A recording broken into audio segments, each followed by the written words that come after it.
All right, everyone, class is about to start. Take your seats. Welcome to UGC 101, the podcast about all things user-generated content.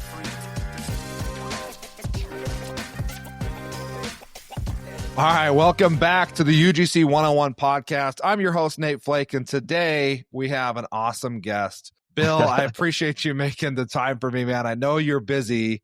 You're busy. Your road trip in the U.S., dude. You're doing the proper U.S. road trip, right? So we got NASA outside the window doing it properly, you know? That's yeah, wild. man. Yeah. You guys have got a good thing going here. Yeah, I have to say, yeah, I love it. that's awesome. So how long, I guess introduce yourself first, and then I kind of want to go get a little bit about what you're doing in the U.S., but that's awesome. Yeah, sure. I'm Bill, and I at Bill UGC. And I'm a UGC creator. I've been working in the space for maybe like 2-3 years. Before that, I was a presenter for sports in the UK. And Really? I kind of randomly got into doing.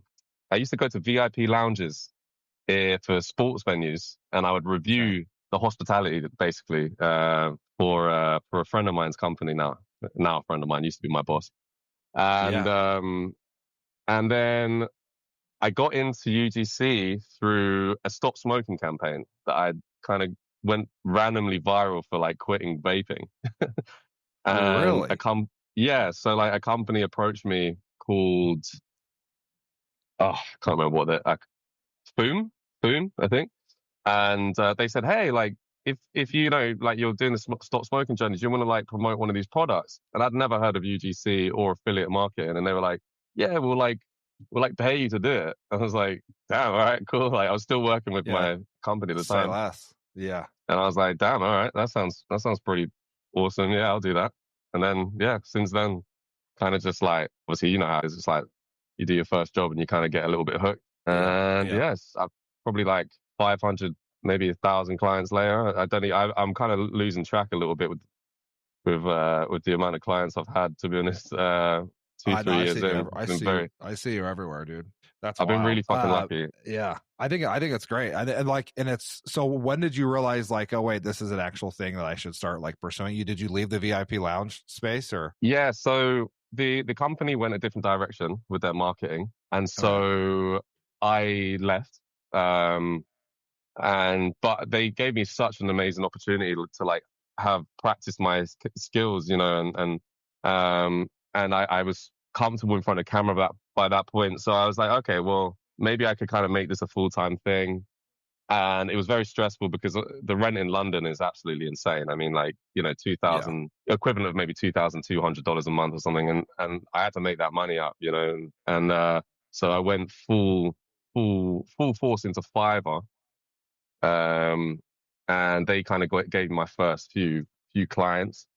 And then, yeah, man, I think within like 2-3 months, I had like a good roster going. But I got super lucky as well, man, because I think when I first started in the UK, male creators, there's not a lot of male creators. And also male creators with a beard is even less. So like the niche was kind of easy to carve out.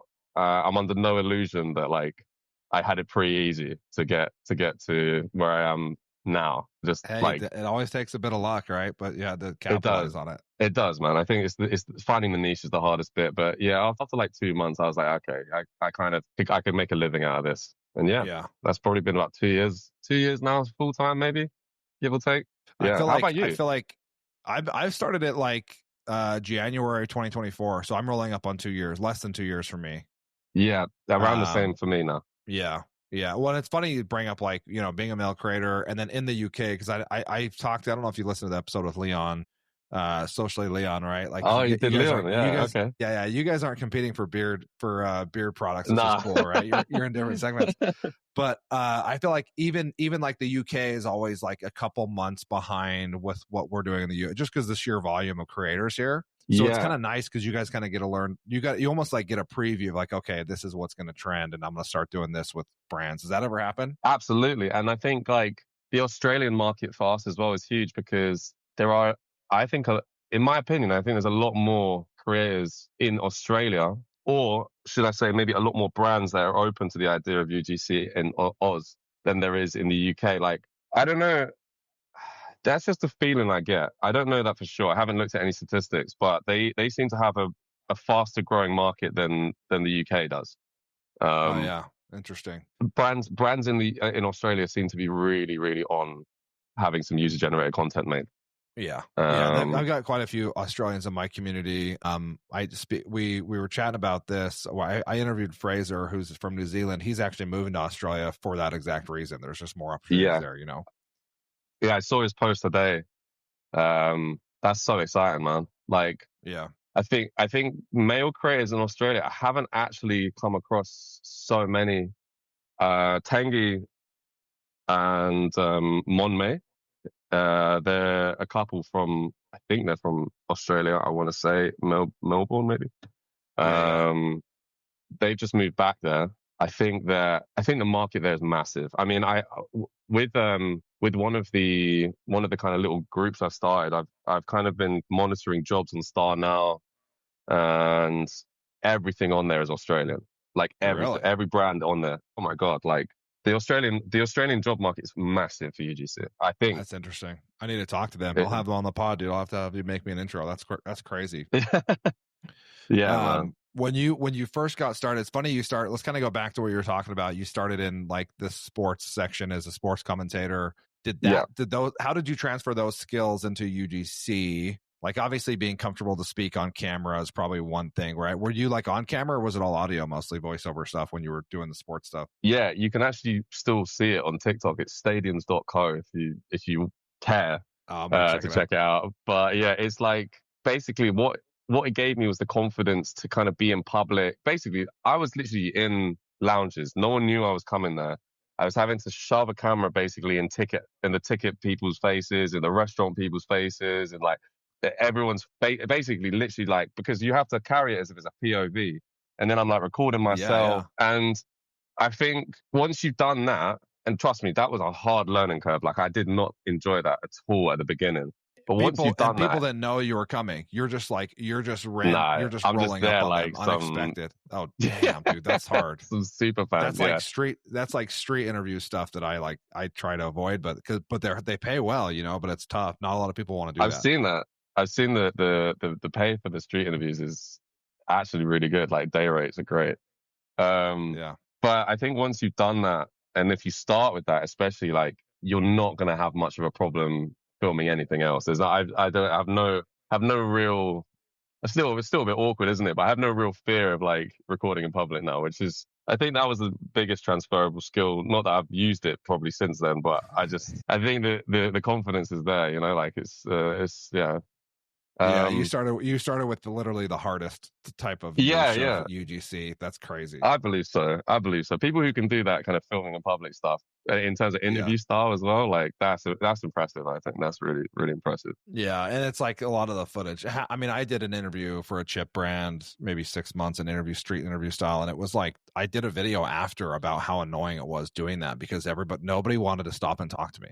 Like no one would even give me the time of day, and I'm like, dude, I will give you these free chips. Like this is free food for you. You can take after, and people were like not super nice, and so I haven't had to do one since, mostly because I've turned down most of them, and I way overprice, and I say, yeah, I'll do it for $1,000 for a 30-second video, and they always are like, no way. And I'm like, dude, it's a lot of effort and like hours. It's not like a 20-minute thing. It's like hours and hours sometimes when you just get rejected, you know.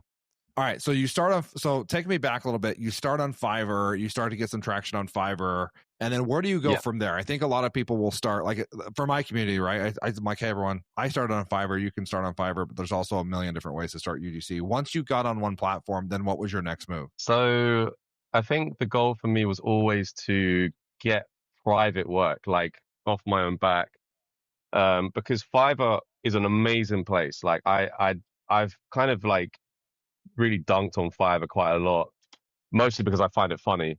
But actually, it's an amazing place, especially at the beginning, to find work.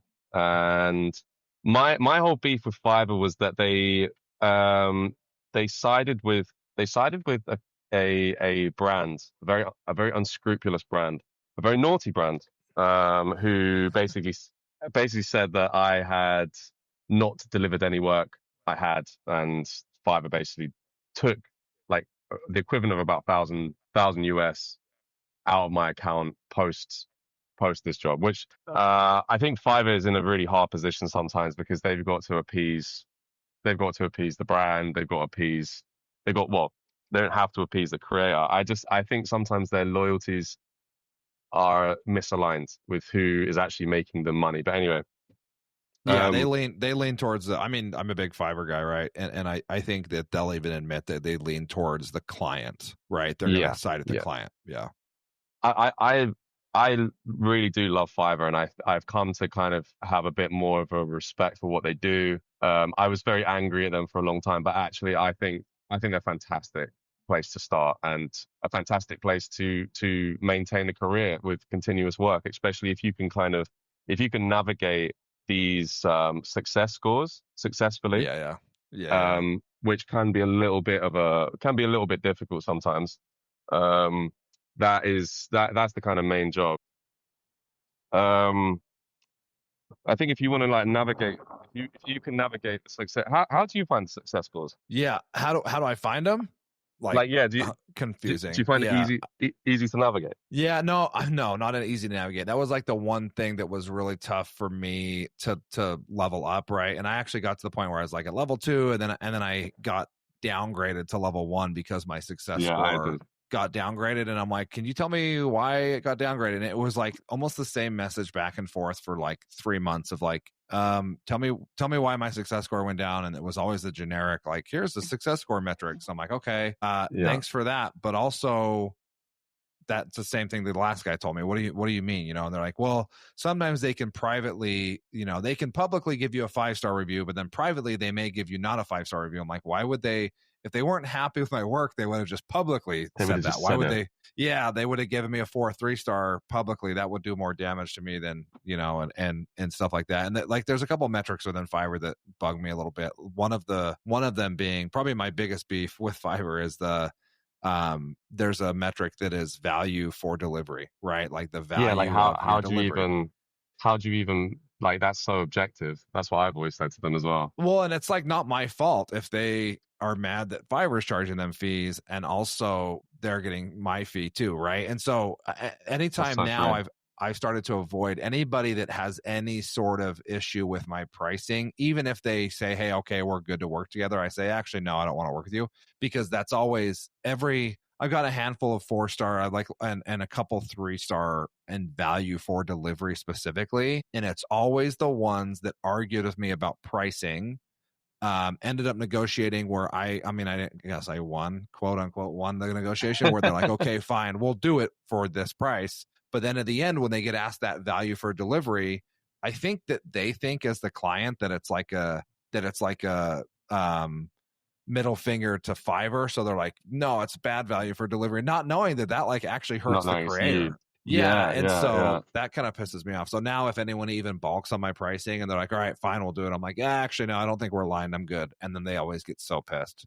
And I'm like, yeah, well, the one thing the one success score that really pissed me off with Fiverr was the delivery time, because for a UGC creator, especially if you're working with physical product and they're sending it, and then you've outlined X amount of time to deliver the project, you've got to go back in and state, oh, we got to extend this delivery time because the delivery took longer than expected, or the client didn't communicate that they'd sent it via like second class post, something like that. And you're kind of like, the onus is on the creator to go back and actually state that. And I always just thought, like, UGC has to be a large percentage of the creator economy on Fiverr. Like, just why don't they give the option to kind of make it a little bit more flexible with delivery times when it comes to physical product reviews and things like that? Like, even if it's just to make the creator feel respected and that you kind of understand what we're doing, and you're not just like, I don't know, like taking that 20% and not giving a toss about the actual creator experience. But the other thing that sent me off Fiverr, the actual final nail in the coffin, was that if you're not working in dollars, Payoneer are taking a 4% conversion fee, which means that actually when all is said and done, and the Payoneer conversion fee is not a good conversion fee. Like, they claim that it's, on the actual amount, dependent on the exchange rate, but it's just not, man. Like, it's just like such a poor conversion rate. So you end up getting like a quarter of the money that you're making, if as an English creator, at least as a UK creator, you get just completely dicked over by that, and in the end, you're losing 25%. I don't know if it's definitely worth it at the beginning, but unless you're going to successfully be able to put up your rates considerably to maybe 25% over what you would charge privately, that can be a big jump. Yeah. But I got the Seller Plus Premium, which meant I could like take my withdraw profits within a day. That was awesome. I really like that, because that means you're getting paid quicker than you would be maybe privately.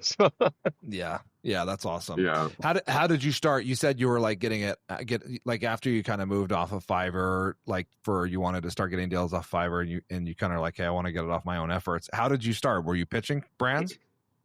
Yeah, so I had a bit of a weird one. Like, I had a few brands inbound me pretty quickly on Instagram. I kind of learned pretty quickly that if you kind of were just being a UGC creator on Instagram and talking about UGC generally, at least in the UK, because I think the market's a lot smaller, it was quite easy. I found it quite quickly. I had a few inbounds. I had these guys called Atlas Wallet, were my first retainer client. And that really kind of changed that made me believe more that it was actually possible to do it full time. Yeah. Before that, I was kind of like, I don't know if I'm actually going to be able to earn enough and have, because before you figure out retainers, I think you have like 50 clients in 1 month and you make X amount of money, but you're completely exhausted at the end of it. And you're like, how long can I actually keep that up for if that's going to pay my rent? And then you have that one retainer client. You're like, oh, that's how you do it. Yeah. Retainers are key. Yeah. Yeah, man. I actually only work for 2 clients now. I sometimes pick up jobs like Riverside, but generally I have 2 clients who basically cover everything that I need to have covered, and it's really nice. I have good relationships with them both, and I think that was the third step. So like, the first step was figuring out that I could do it full time. Second step was figuring out that it wasn't sustainable to do it with 50 different clients, and the third step was finding those 2 retainers. That was like a 2-year process, man. I know. Are you retainers with agencies then, or like single clients? I've got like single clients. Like, I work. I'm the quote unquote face of a hair and beard brand, and I work with a law firm as well, doing all their like kind of like unreal, dude. So that's the kind of, when I kind of speak to new creators, and I do get some DMs. And also, by the way, like, if anyone ever wants to drop me a DM, I'll literally jump on a call with anyone for half an hour for free. I don't care. Like, I'd rather just like make connections with creators like organically like that. Especially if you're a new creator, I'd like say just jump into my DMs. I'll definitely give you the time of day for sure. That's awesome. I think every time that I speak to a creator, I just say, find the quickest route to find a retainer. That has to be your goal, because you're gonna hit a wall, and you're just gonna feel like you can't create anymore. I don't know. Like, that was my experience, man. How about yourself? I mean, you're like a serious Fiverr guy, so you must be like doing quite a few clients a month. I've seen you since I've been in the US. I've probably seen you like 15 times, I think, in different adverts. You must have a lot of clients. I have a lot.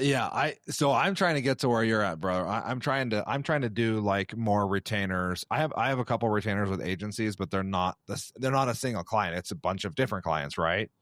But yeah, I'm kind of in that mode right now where I just went full time in July, UGC. So I like left my corporate America job to do this full time, which is wild.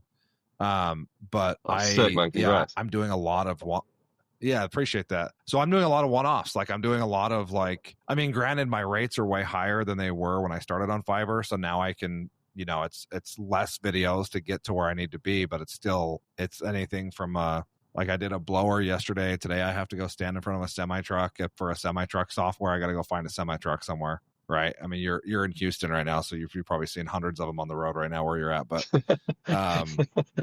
like, yeah, I got to go find a semi truck and stand in front of a semi truck. So I think that's really, really, really good advice, is like getting to the point where you can run retainers with brands, because it's exhausting. Like I had 7 videos on Sunday because I procrastinated a bunch of stuff last week, and I try to get between like 1 to 2 videos a day as like a good work day for me with everything That's else amazing, I've got bro. going on. So are you doing all your own editing as well? yeah, I'm an idiot, dude. I'm an idiot. I'm too big of a control freak for editing. Are you doing all your own editing? No, I don't manage anything, man. Like, so I got, between those 2 clients, I got 140 videos a month that I have to send off to them. Holy crap. Yeah, but to do that, I have a PA, Nara, who also runs the socials for Creator Beach. She's an incredible person. Yeah. And then I have an editor called Jana, and she's also absolutely incredible. And how did you find, sorry to interrupt you, how did you find your editor and your VA?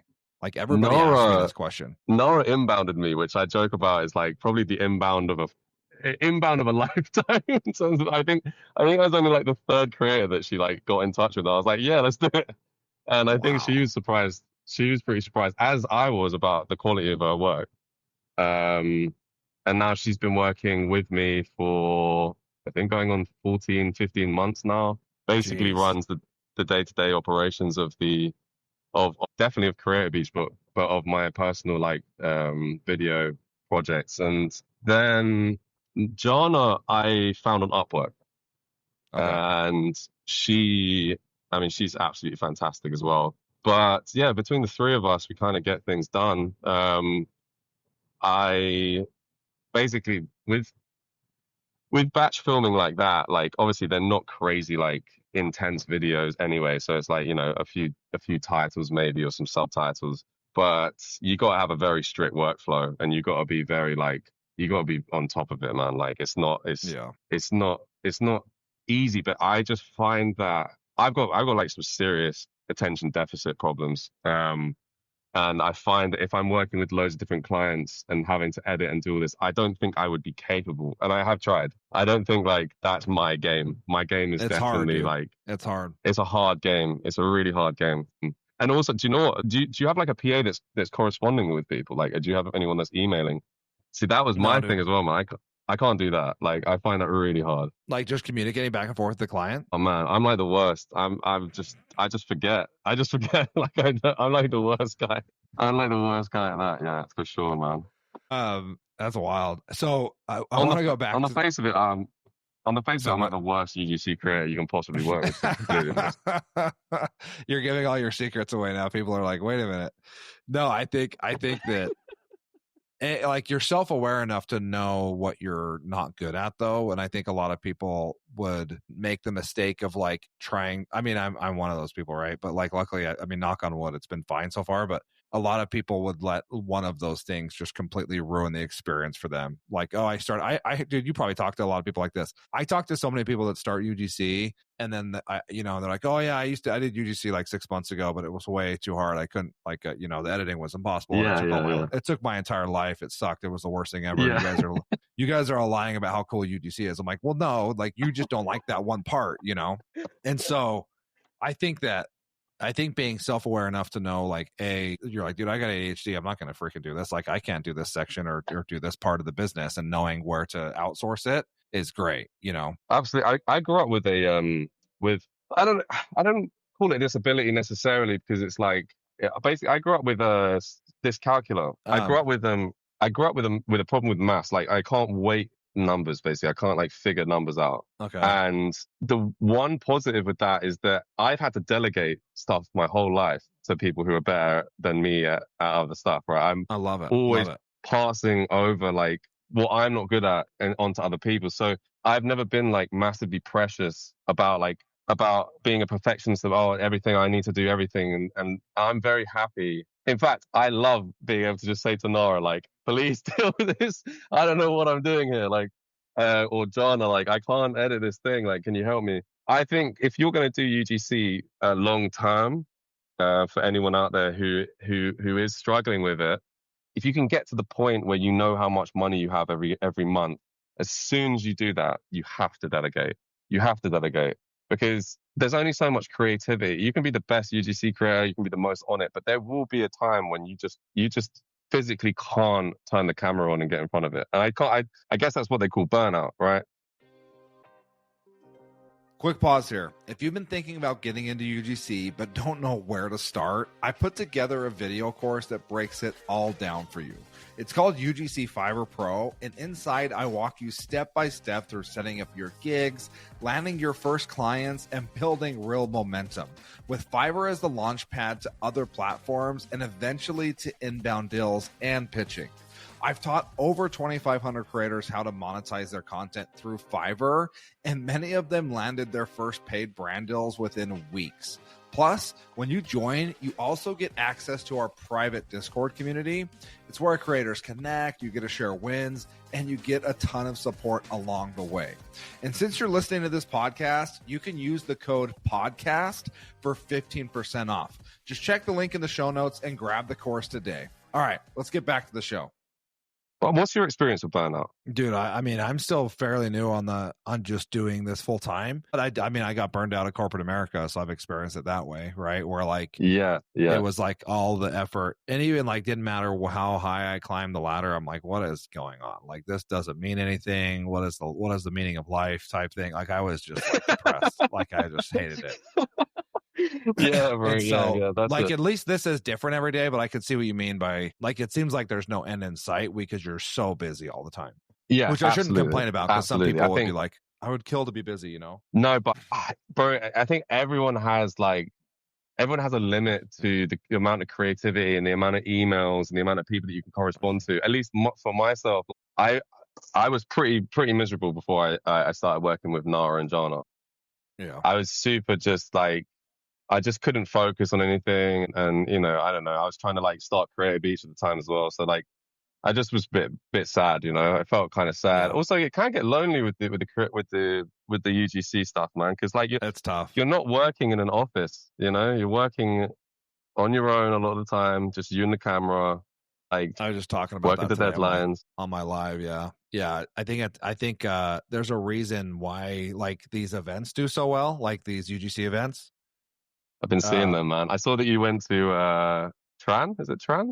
Yeah, to Amsterdam. You were looking dapper, man. You're looking suited and booted. I had to suit it up. Yeah. She went hardcore on the formal stuff, and I'm like, all right, dude, I haven't worn a suit in a minute, but it was cool. You looked smart, bro. Did appreciate that. Yeah, Amsterdam was cool, and I'm like, dude, I mean, it was fun, and I was probably more experienced than a lot of the people there. A lot of European creators there, actually, and a lot of them hadn't like even started UGC. But for me, it wasn't really about like even though like Tran's amazing and you can learn so much from her, but it was honestly more about just the socializing of like meeting other creators. And I think a lot of people can relate to what you're saying, where it's like very isolating being a UGC creator, right?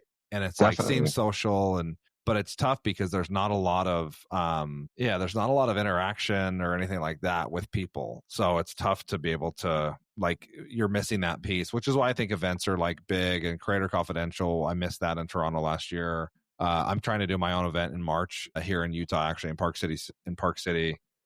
No way. Just for mostly that, to like get my community together, Yeah, I my dream is like for one day Creative Beach to host events as well, and like I was speaking to I would love to, man. I was speaking to a friend of mine in the UGC space, and she said that there's going to be one at Christmas in the UK. I live in Barcelona. I don't live in London anymore, but I'm definitely gonna go back just to attend it. I don't have any other reason really to go back, but I'm gonna go to this Christmas UGC event just to see everyone that I kind of met over the time in the Instagram space. And yeah, man, it can be it can be very, very solo, but I think the Instagram makes it worth it. Like the Instagram community, at least that I've found, has been incredible. Like incredible, funny. Yeah, yeah. There's been a lot of fun times had. I like calling out these naughty brands. That's been that's been some of my favorite pastime on the online. That's pretty cool. The ones that try to screw over the creators. That's too funny. I want to talk about Creator Beach, right? So for those of you who don't know, like, introduce Creator Beach. Like, how did you get the idea to start it? How was it getting it off the ground? I want to hear kind of that whole story. Creator Beach is just a very open, like, online directory of creators where basically I'm trying to get the SEO to a point where it will be ranking quite highly. You can create a profile for free. And essentially that's all it is. There's no jobs on there. There was at one point, but now I've moved that to another site. There's no reason to be on there apart from, like, it's a yellow pages of creators, completely open to whoever wants to go on there, brands or whoever. The idea being that, like, like, it's completely open as opposed to the agency model, which is like completely shut. Yeah. So, like, it's not for profit. Like, we don't make any money from it at all. I don't make anything from it.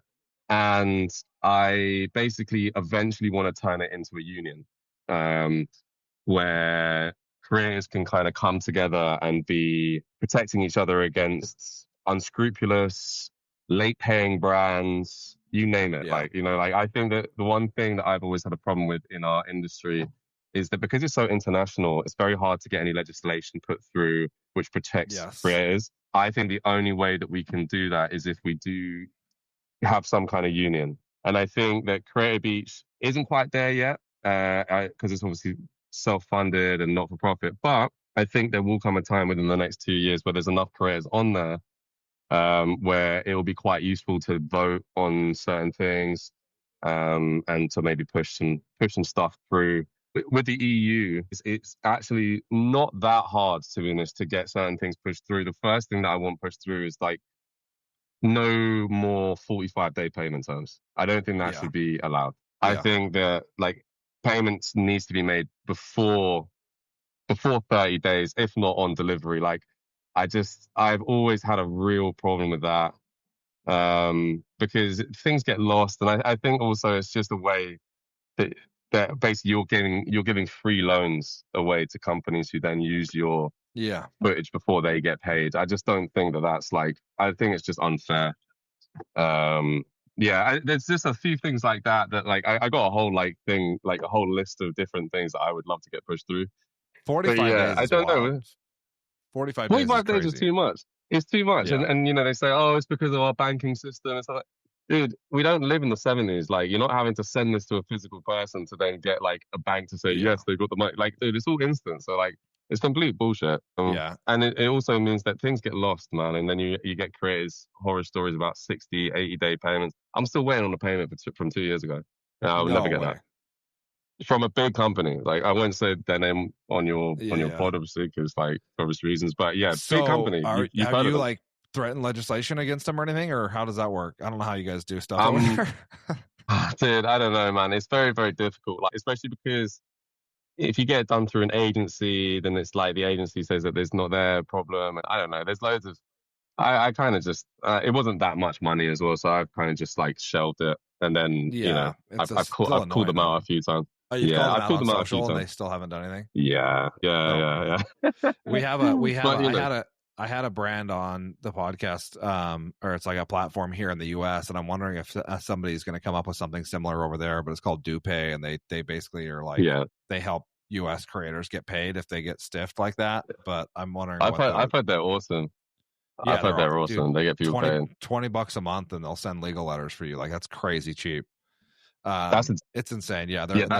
Grace is awesome, the founder, and they're an awesome combo. But I'm actually shocked that there's nothing like that there. I wonder if that's like a good opportunity for someone in the UK or I guess the EU, though. It's like, it's so many different countries. You'd have to, like you said, the legislation's just all over the place. Probably the rules. It's really complicated for the creator economy. I'm sure that there is, man. I'm sure that there are, like, DoPay equivalents. And I feel like DoPay has also helped people that I know in the UK. I don't know if are they exclusively US? I don't know. Do you know? I don't know. Maybe they are global. I don't know.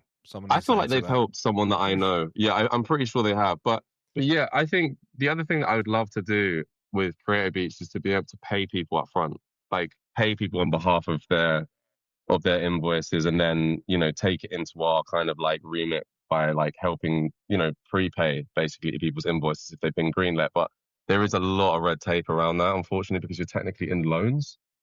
Yeah. And I don't know, it just there needs to be some shifting. I still haven't quite like formulated exactly how I want to help, but right now it's just nice to build up a roster of creators that are viewed, that you can literally go and search by like gender, age, country, like really easily on a Creator Beach, basically. Right now, that's just cool. Like I'm finding it fun building that, and being of service to people is great. Yeah, I'm enjoying it. I don't really know where it will go, but like, hey, if you want to set up a profile and see where it goes, and please be my guest.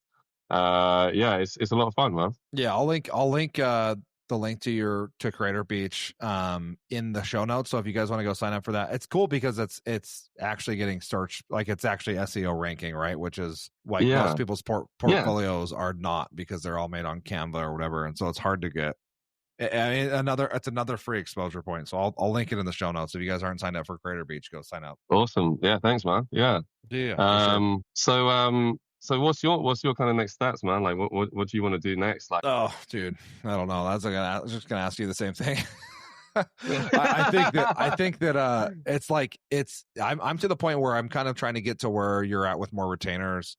I obviously have my community and teaching a lot of people on Fiverr. I also have another thing called the UGC Launch Club, which is basically one-on-one mentorship from people in the community that want like way more hand-holding and help, and part of a couple times a week calls and like one-on-one access to me and strategy and all that stuff. But I also think that there's a need for I would really love to lean into some of the event stuff, because I feel like there's all these UGC creators, there's all these I don't want to call it, what do you call us, influencers or coaches or whatever the hell they call us, but people that like this is like why I started this podcast, because I feel like we're all doing our own thing, kind of like in different states and different countries, but like nobody's coming together in this space that's exploding, right? Which is like, yeah, and it's like we're all doing our own thing, which is cool, but there's also like this crazy amount of money pumping into UGC as an industry. And there's like not really, it would be really cool to eventually form some type of like, I don't know, like advisory council or something cool. Like, so I don't know. That's what I want. Dude, that's what I want, man. I would love that. I would love that. That's the kind of thing, man. Cool. I think it'd be awesome if like, I think within 3-4 years, this industry, you're going to have like old boys like us who are kind of like, have been through the kind of ups and downs of the industry, seen it for what it is, seen how it's evolving. I don't know how AI is going to shift things, but I really do believe that eventually we are going to have to come together and create some kind of, like place for all of the above reasons, like the loneliness of the industry, the fragmented nature of the international creator economy. Yeah. These are all things that are calling out for a union, or like you say, like a kind of like central learning hub, whatever it is. Like, it's like we definitely need to have like some resources for the new people coming in. And I was also like kind of looking into trying to get some older guys in. The older men are the hardest to find in my experience. Like, I've had a few brands reach out to me. If you've got any older guys in your life, your dad, your uncles, who've got some time, like everyone at home knows a guy like that would probably do really, really well from UGC, and older women as well. I think there's such a niche there for older people's products. That would be a massive thing. I think if you started an agency with just those kind of creators, you do very well. Very well for yourself, that's a lot of the Gen X and 50-plus-year-olds in my community are the ones that are the busiest by far. Like by far, 100%, man. And there's so many products for those. Oh yeah, because you got to think of, they have all the discretion, like the discretionary funds, right? Where they have not discretionary, like disposable income. And I think that there's so many brands that target that demographic. And yeah, anyways, I think it's interesting, and I think the other thing, I think a lot of people will look at that. Like, a lot of people, what turns away a lot of creators that age is they think, well, I'm too old, I could never learn how to edit, or I can't make a video like that 27-year-old I just saw. That's crazy. But I think they're missing the point of UGC and it's the fact that it's supposed to be sloppy, it's supposed to be messy, right? Like it doesn't need to be 100%. an amazing production. Like sometimes it's this 55-year-old grabbing their phone selfie style and talking about a new knife set they got that their grandson bought them, like something like that would be a really, really good ad. And I think people think that it's harder than it is, because like in this space, that's the one thing that's tough about this space is like, even from a coaching perspective or a community perspective, it's hard because you look around and it's hard not to compare yourself with others. And I think they may see like somebody else doing it, like, oh, I could never do that. That's their stuff's way better than mine. Or even for me, I'm like, oh, that coach is crushing it. They have way more people in their community. Yeah. Their course is way cooler than mine. I think it's hard to not compare.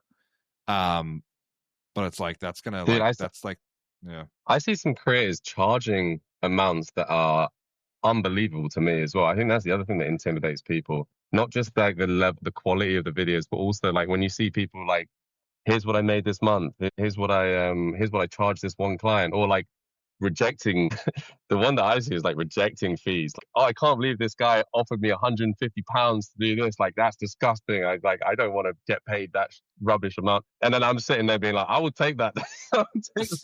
Send it over. Yeah. Send it over. Send it over. Yeah. Let me know who that is. But I think that can be intimidating for some people as well. You got to remember, like, dude, I've been in this for 2 years, and even I sometimes see that. I'm like, damn. Also in the UK, we don't charge usage rights. From what I've seen, some people do. There are some people who charge the usage rights. I've never charged usage rights. And so I was like, damn, what have I been just like giving up loads of like free sleeping on it. advert? Yeah, sleeping on it 100%. So like, I don't think no one comes into this industry fully formed. I'd say like, don't be too disheartened maybe by watching what other people are charging or watching what other people are doing. Like, I think there's a natural progression. Like everyone has their, I don't know, man. Everyone has their price, and for me, like I just like making videos, making money, and living this kind of life. Like I wouldn't have never been able to do this traveling thing that I'm doing at the moment without UGC. Absolutely not. Yeah. Like I didn't even ask you so you're in Houston right now as we're recording this. You're literally driving right now as we're recording this. Yes, where'd you guys start? You guys started in the East Coast? I started in Maine. Yeah. You literally started in Maine. Yeah. And we're Did you fly into Maine?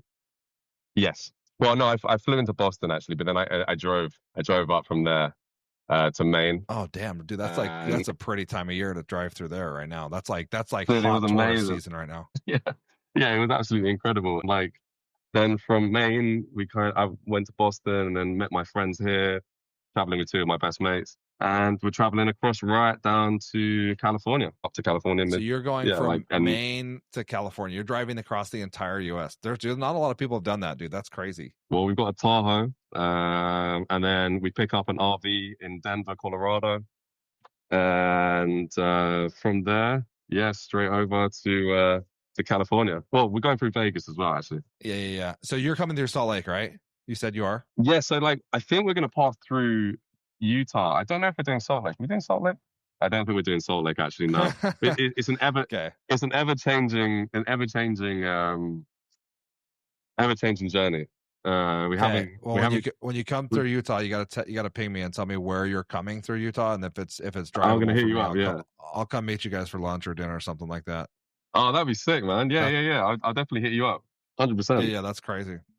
That's wild. That's a cool trip. And to your point, we complain a lot about UGC, right? But the fact is, like, it provides opportunities. You could have never done this at your old job, right? You could have never been like, hey, I'm taking off for 3 weeks. I'm going to go drive across the US. No, I feel like I'm like the poster boy for people who complain about UGC and then just like live a life that I could never have dreamed of before doing it. Like, I'm like the worst guy ever. Like, I'm always on there complaining about like how shit of a time I'm having. And then like, I'm off to America for 5 weeks. But this is it, man. This is it. Like, I think the grass is always greener, right? Because like when I was doing the 9 to 5 thing, I couldn't have dreamed of this. And now I do this and I'm kind of like, I think everyone likes to glamorize things. With my content, I always like to kind of show the fact that like you're not always going to be happy doing anything. Like, UGC is no different. Like if you're coming into UGC thinking the rest of your life is going to be just free products and like making bank, it is that, but there's also like a whole lot of other stuff that you got to deal with. Admin being one of them, creative drought being another. Like it's not sunshine and rainbows like anything. So yeah, and I don't. But that's a positive thing as well. It's like, you know, if you're not having a good time right now in UGC, yeah, like that's okay. You're human. You know, it's okay. Like you're gonna be living an amazing life if you keep at it. I think most people are gonna be able to succeed. Yeah, there's nothing wrong with you if you're like, oh, this is hard. Like, yeah, it's hard, but no, the bad outweighs the good, I think. 100%, man. Like 100%. Like, yeah, definitely. And again, to your point, like there is nothing wrong with you. Like for you, like having a hard time. Like, dude, you're running your own business. You're running your own business, and especially once you go full time, you suddenly feel actually no, even before you're full time, actually that's probably one of the hardest bits, because you've got your full time job, and on your every like waking moment that isn't at your job, you've got to somehow fit in corresponding with clients, probably sitting at your desk like secretly emailing your next client, like on Fiverr, trying to respond to people while like your boss is over there somewhere, and then you're late with a deadline at work, and you've got to get this other thing. Dude, that's like some of the hardest moments in UGC. The transfer over to full time is like sketchy as hell. Like, you know, yeah, it was really hard. Yeah, congrats, man. When did you go full time? July. July, yeah, just July, yeah. So yeah, doing that full time, doing the nights and weekends thing, and then getting to the point, because it's not like, hey, I'm gonna just one day decide to go full time. It's like I have to replace my income. And then I have to replace my income while I'm doing this full-time job to prove that it works. And then I'm like so risk averse that I'm like, I'm going to do that for 3 months before I make any solid decisions. So I told my wife, I'm like, dude, you're not going to see me for 90 days. So see you later. You know, I'm like, I'm nights and weekends. So I had to replace, and I had a pretty good job. I was working for Intuit, like QuickBooks, TurboTax, like that's a huge brand here. You guys actually have a UK office too. QuickBooks office there. So you're actually like enjoying your work as well. Yeah, it was a cool, like if my team wasn't as cool as they were, I would have tried to leave earlier. My team was really cool. It's hard to say bye to them, but it was like, I'm going to take a chance on myself. And like, I know I can do this if I freaking double down. And it's been the best decision I've ever made. Like I say this all the time. I take my worst day at UGC than my best day at corporate America, dude. Absolutely, man. Absolutely. How did you get into it then? Like, what was your journey? So the very first episode of this podcast, I interviewed the girl that got me into it. Her name's Tammy. I went to high school with her. She was doing UGC. I thought she was doing like MLM stuff because it was a lot of skincare type of videos, and I didn't know what she was doing. And then she reached out, and she was promoting a guide, and so I bought her guide. And I'm like, do you think guys can do this? She's like, I don't see a lot of guys doing this, so I feel like you'd have a better chance. And then, like you said, got lucky. I have kind of a weird, not a weird look, I guess I got a unique look. I'm bald with beard, I got tattoos and stuff, and so I think that's part of it. And I'm like, I'm not really afraid to get in front of the camera. I grew up with 7 brothers and got freaking made fun of my whole life, so I'm like, dude, you can't hurt me, like I don't care what people think about me. And so it happened to work, and so that's kind of what happened. And yeah, it's been great ever since. But it's been cool, especially like with this podcast. It's been cool meeting people like you, that like creators that like I see from afar, and I would look, and like it's interesting talking to you too, because I'm like, from my perspective, I thought Creator Beach was like, I for sure thought it was an agency. I didn't know exactly what it was. I for sure thought that was like your main income, but it's like, no, it's like a not-for-profit thing. This is like out of the goodness of my heart. Like I didn't know that at all. So I'm glad I think about it. I think I've made in total from, because I had a premium option like when I first started, maybe like £100, but like that's it, man. I have never made any money really from it. But that's interesting, man. Yeah, because like I think when you first get into it as a guy, especially, you're like, oh, is this like a thing that I can do? And then suddenly it turns out it's not only a thing that you can do, but you also kind of have, I wouldn't say it's like the red carpet of opportunity, but it's like it's pretty damn there's a lot of opportunity, actually. There's not a lot of guys doing it. I mean, I just did something. Tanguy, he made this video with like me and a couple of other guys from Australia and the UK, and we're like in this group chat, and we were like, hey, what percentage of UGC males is actually in this group chat right now? Like, there's only like 20 of us, or maybe like 15.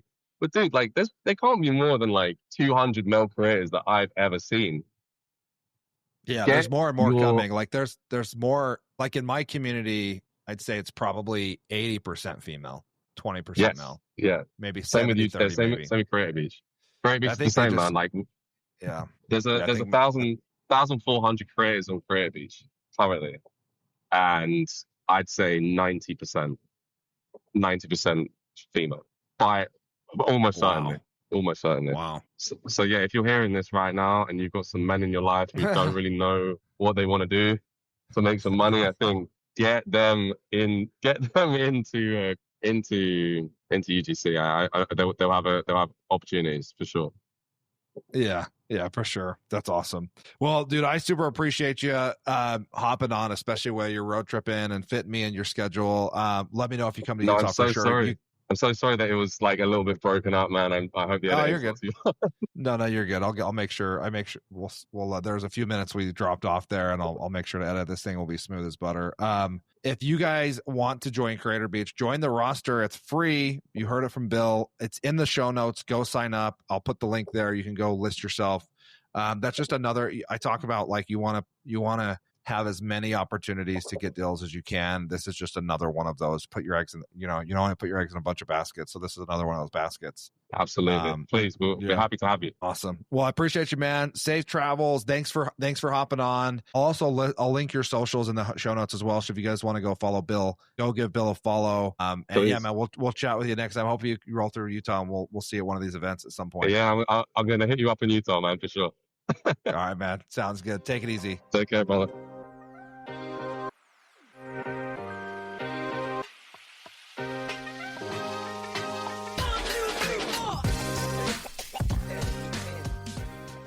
Thanks so much for tuning in today. If you found this episode useful or got you interested in starting your own UGC journey, go to the show notes, check out my UGC Fiverr Pro course. The entire thing's on video. I walk you step by step on how to set up your Fiverr, go beyond Fiverr onto other platforms, figure out how to get inbound deals, and also pitch through different platforms like X and Reddit. Go into the show notes. If you use the code podcast, the link is right there. You're going to get 15% off. I appreciate you guys listening. Thanks for subscribing, and we will catch you next time.